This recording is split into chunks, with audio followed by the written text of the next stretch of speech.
Hello అందరికీ ఈరోజు నేను మమ్మీ పిల్లల కోసం మోతీచూర్ లడ్డు చేద్దామని పావు కిలో శనగపిండిలో కొన్ని వాటర్ పోసి బాగా మిక్స్ చేసుకొని బూందీ అయితే వేసుకున్నాము నూనెలో.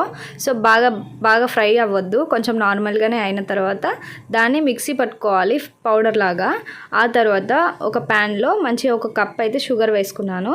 షుగర్ మీ స్వీట్కి తగ్గట్టు షుగర్ వేసుకొని మెల్ట్ చేసుకోండి. గులాబ్ జామ్ పాకం వస్తే సరిపోతుంది, ముద్ర పాకం అవసరం లేదు.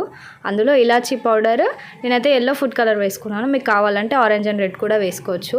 వేసుకొని బాగా మిక్స్ చేసుకున్న తర్వాత లాస్ట్లో నెయ్యి వేసి కొంచెం చల్లారేదాకా పక్కన పెట్టుకోవాలి. ఆ తర్వాత లడ్డూలు చుట్టేసుకోవడమే. నేను కూడా లడ్డు చుట్టాను, ఇదే ఫస్ట్ టైం నేను లడ్డు చుట్టడం, నాకు రాదు అసలు, కానీ ఇదైతే బాగా వచ్చింది. సో చాలా అంటే చాలా బాగుంది టేస్ట్. నేనైతే డ్రై ఫ్రూట్స్ తోటి డెకరేషన్ చేసుకున్నాను.